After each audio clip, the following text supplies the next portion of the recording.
Surat Ashwini Kumar bridge પાસે બે BRTS bus વચ્ચે ગમખ્વાર અકસ્માતમાં 4 બાઇક ભોગ બની, જેમાં એકનું મોત થયું છે તો 4ની હાલત ગંભીર હોવાથી સારવાર અર્થે હોસ્પિટલ ખસેડાયા છે।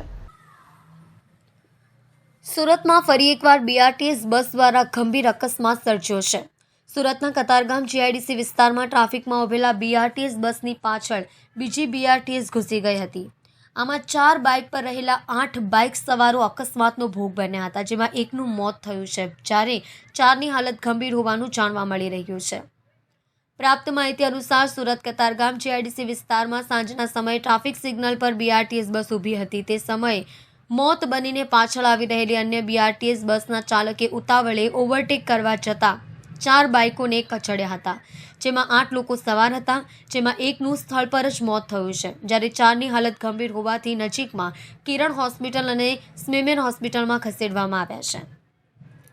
અકસ્માતની જાણ થતાં પોલીસ અને ફાયર વિભાગનો સ્ટાફ ઘટના સ્થળ ઉપર પહોંચી ગયો હતો અને સાંજના કારણે 7 વાગ્યાના સમયે અકસ્માત સર્જાતા પીક અવર્સને કારણે ટ્રાફિક જામની સ્થિતિ પણ સર્જાઈ હતી। પોલીસે હાલમાં બસને ખસેડી ટ્રાફિક હળવો કરી દીધો છે, જ્યારે ઇજાગ્રસ્તોને કિરણ હોસ્પિટલ અને સ્મીમેર હોસ્પિટલ ખસેડવામાં આવ્યા છે।